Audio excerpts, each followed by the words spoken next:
can fly.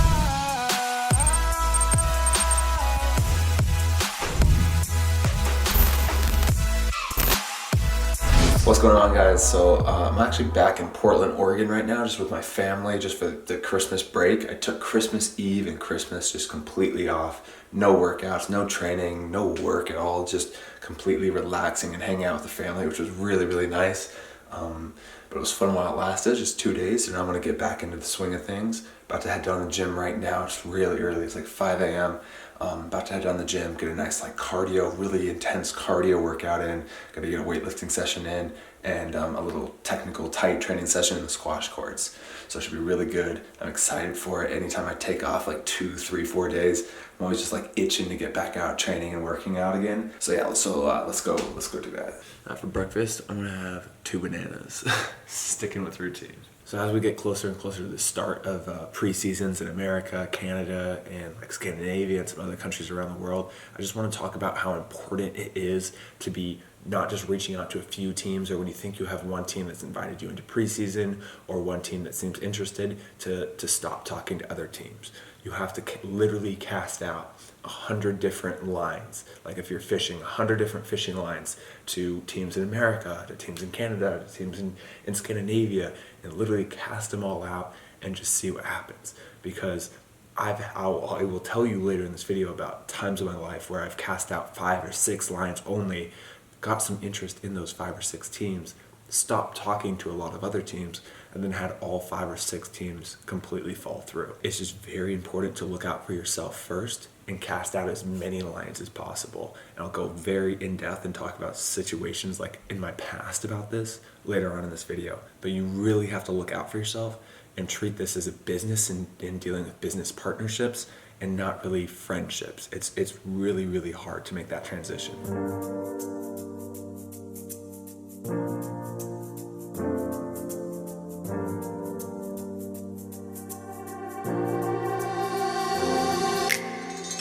So first, the guy to my right is Mike Zupan. He's from one of my really good friends from high school. When I came back in town, he just wanted to work out, so this is our workout together. I put him through a tough one today, though. So first off, we did the John Terry cardio or fitness routine, just to retest my fitness levels to see how much fitness I lost over the week. I kind of like didn't have the best diet, I didn't do the most intense workouts, and it definitely dropped. So usually I'm doing 15 sets of this John Terry workout, and I only did 11 sets today. Mike Zupan just altered it for him, so he lowered the speed down to 10 miles per hour, I think, and he did like 13 or 14 sets. So, he's still a decently fit guy. Then we went to the battle ropes and did 10 seconds on, 10 seconds off, 3 sets each, and then we did 20 seconds on, 40 seconds off, 3 sets each again. So that was really tough, more cardio, but more like full body stuff.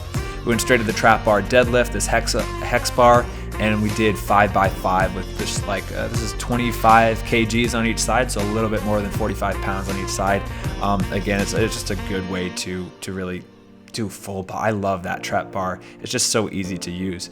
Next, we supersetted single leg RDLs, 8 reps on each side with step ups, 8 reps on each side, and we did 4 sets of that total. Then we went over to box jumps, did 5x5 of box jumps. It was really hard with our legs being so tired already after the fitness session, after the trap bar deadlifts, and after the superset that you just saw. So this was difficult, but still really good to get in. Just working on explosion, just five explosive reps of that. And we finished the actual session, the gym work kind of off with just some calf raises, just 4x12 of the calf raises. After that, we went straight to this yoga room and did like these planks on the ball where we're moving our hands forward. This is a killer. We did 10 reps of that and then 3 sets. And then after that, we did 2 sets each side of 15 V side ups, which was a great workout, really tough, and about an hour and a half in length.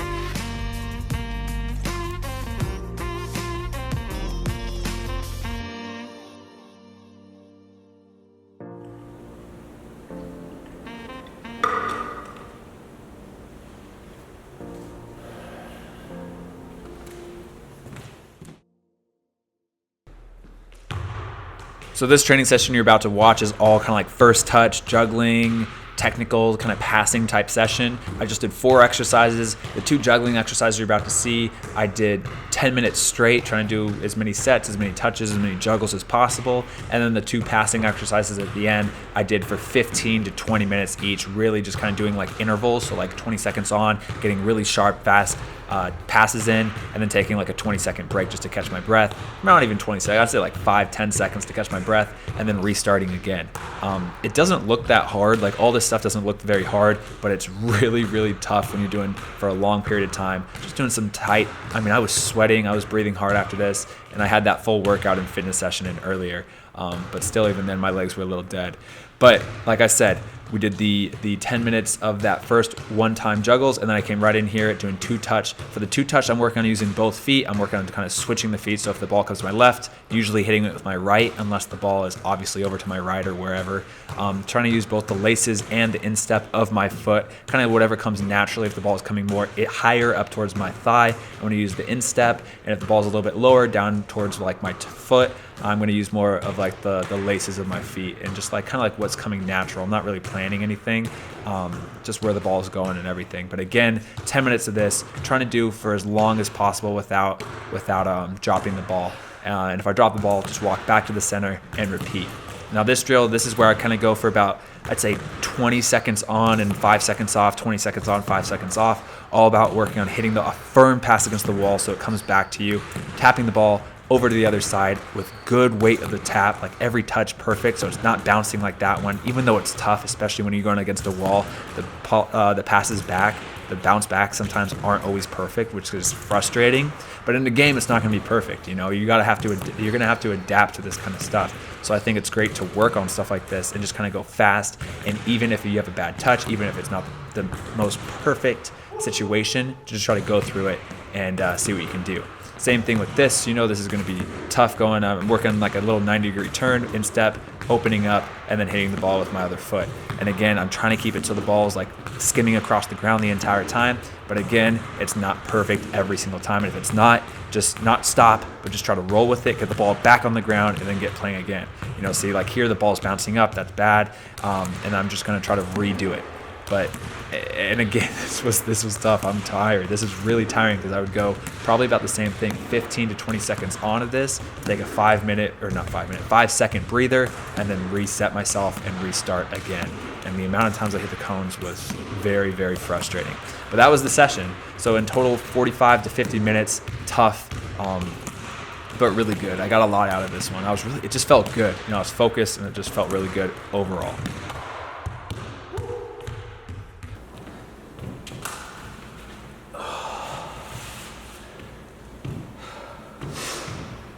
So it's almost 9 o'clock. My body's really tight and tired. So I'm gonna get like a good stretching and foam rolling. Try to loosen up a little bit.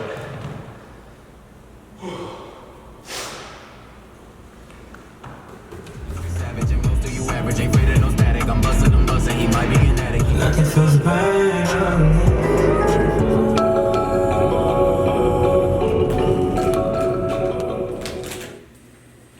So I didn't film it at all, but I got a really, really good stretching and like mobility and like foam rolling session at the gym after the soccer. So I went straight up to the stretching room. It was really crowded and there's a lot of people. It was like silent, so I didn't want to just like put up my GoPro. But I got like 45 minutes, an hour of just really, I feel a lot better, a lot looser. Because it always like, especially as you get older, you find that like after you do a long cardio workout training session like that, you know, when you're 18, you're still loose, you feel great. You might be tired, but you don't feel bad. But like once you get into your 20s, 24, 25, 26, especially if you get into your 30s, I'm guessing, but you do that in your body, everything gets tight. And so it's just really good to stretch and be mobile, and I feel so much better after that. So, you know, just you guys know your body. I think that I've preached that a lot. Know your body, listen to your body, and my body was really telling me that I needed to loosen it up. I'm gonna make like a 4 or 5 egg scramble with like this leftover turkey, veggies, and like spinach like all together. So just make a big like egg and turkey scramble right now. Gotta eat super healthy after Christmas and Christmas Eve. wasn't the best. I had a lot of cookies. But while I'm cooking this, I want to talk about a time in my life where I thought I had enough leads. I had enough lines out there casted with teams, and I thought I had enough interest in me, and then everything fell through very fast, and I quickly found myself completely out of any opportunity. So almost 4 years ago, I dropped out of college to try to pursue professional contract. This is my first time really dealing with anything like this. And I go and I start contacting teams, I start contacting agents. I had scouts and agents contacting me as well, and I thought I was chilling. I had agents right after the last day of my season. I had an agent contact me, I had a scout contact me, and I had some professional teams even contact me that showed some interest. The San Jose Earthquakes wanted to bring me into an invite-only trial, an invite-only combine. I had Oklahoma City Energy. They seemed very interested. I reached out to them and they seemed very interested. I reached out to some other teams. My coach at college reached out to Sacramento Republic and they seemed really interested. And one of the scouts actually was going to talk to Portland Timbers too. And again, they seemed interested. So I thought I had all this stuff lined up and I was like, no problem. I got 4 or 5 leads. I'm set. So I took 2 or 3 months and I just focused on training. I focused on my game. And I just kind of forgot pretty much. I don't want to say forgot, but I didn't contact as many teams as I could have during that time. I could have reached out to even more. But being 22 years old, I thought I just had 4 or 5 opportunities. I'm I'm going to have to basically choose between the opportunities that I had. Because really you read these emails and it was Matt, we are very interested in bringing you into preseason, blah, blah, blah, blah, blah. We've watched your highlight tape, you've got a recommendation from this scout or your agent and we're really interested in you. And then as time went on, the Oklahoma City thing, there's a change in coaches and that completely fell through. So I was like, okay, whatever, one's down. And then another scout that was talking to the Portland Timbers too, he just kind of reached out to me and he said, you know what, I don't know if I can get you that. I think they're pretty full on outside back, so another one down. And then I went to the San Jose Earthquakes combine and didn't really hear anything. I went to another combine down in Florida, nothing from that. And at that point I started to panic because I only had Sacramento Republic. And I thought again, it was going to come, I was going to get invited in the preseason, the talking to the GM and the coach, and I was really excited to go. And then all of a sudden, I'm hearing nothing. And I'm seeing on Instagram that their preseason has started and that players are in. And it's okay, the team's in already, stuff is starting. And I'm like, oh crap, why am I not there, So I reached out again and kind of panicking. I did some more open trials with Portland Timbers too, Vancouver Whitecaps. But literally for that span, every single opportunity, I had 4 or 5 opportunities completely fell through. And I was completely out of everything. And at that point, I think was one of the lowest periods of my life. I went from thinking that I'm going to have to choose between the pro teams that are going to offer me a contract to now thinking, am I even going to get invited into a preseason? So like I said, for breakfast, just a big egg scramble. There's 4 eggs in here with turkey, spinach, mushroom, green peppers, yellow peppers, and I think that's it. So that's for breakfast. I'm also going to have raspberries and pineapple. I'm going to eat this real quick and then I'm going to shower and get to work. Get to my other work. Get to become elite work. Okay, so you heard about back in 2014 when I made the mistake. I had 4 or 5 solid opportunities and I thought that I was good with those 4 or 5 solid opportunities. I thought that at least 2 or 3 of them would pan out and then I would have to choose between the 2. And all 4 or 5 completely fell through and it didn't work out. I don't want to say that's usual, but I would say that in my experience, the more opportunities that I've seen, I would say that more opportunities fall through than come to a contract. So you just have to be prepared for that. So if you have 4 or 5 opportunities, one of them might really lead to a pro contract. You might even get really lucky or, and be in a really good setup, and 3 actually do lead to a pro contract. But at the same time, the more good leads, the more relationships you build, the more agents, the more people you have contacting teams on your behalf, the better off you're going to be. So now in 2018, going into 2019, I've really changed that approach. I really still think I have 4 or 5 solid opportunities in the USL or USL League One for this next season. I'm in contact with the coach, whether it's through my agent, whether it's through a teammate, or whether it's through just myself reaching out. And I think that, maybe one of those could possibly lead to a preseason invite or a contract this next year.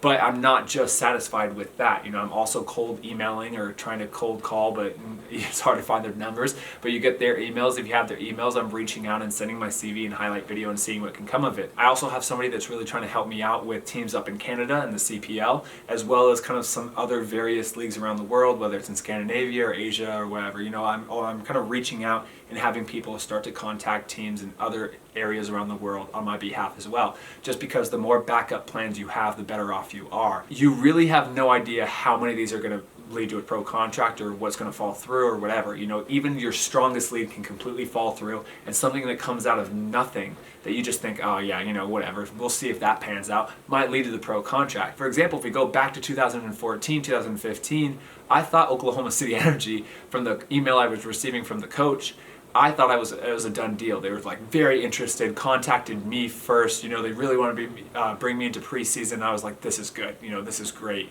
And then that completely fell through because there's a change of coach. And in direct comparison to that, the New Zealand opportunity when I went down to New Zealand came out completely out of the blue. It was just from Hanno. He emailed me. We've been in contact a few times, and he just thought that he could get a team down in New Zealand for me. A few emails later, I was put in contact with the head coach, and a few emails after that, I found that they really wanted me to come down for that 2018 Winter League. And so that's what I'm trying to get across. You know, even if you think an opportunity might be a for sure thing, it can fall through like that. All it takes is a coach to get fired, or then to find another right back or another player in your position that's better, or they can get it at a cheaper cost. And at the same exact time, you never know when one little opportunity is actually going to lead to a contract. So I try to continue to build better relationships with the agents or the scouts or teammates or whoever in those areas, while also continuing to reach out to more and more teams every week.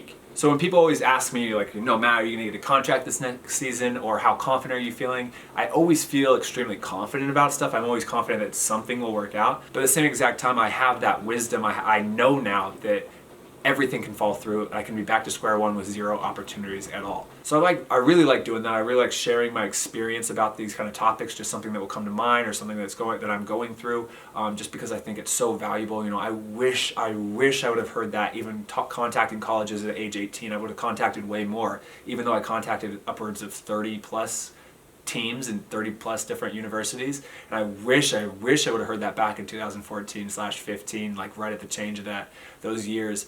Right when I was going to get my first pro contract. So if I can help you guys out, that's just my goal. I am going to edit up this video.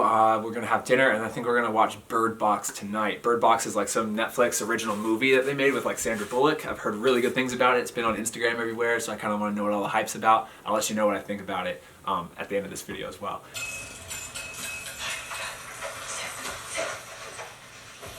I really liked it, and I really don't like scary movies. It wasn't a scary movie, it was just like a thriller, but sometimes those thrillers can be too scary for me.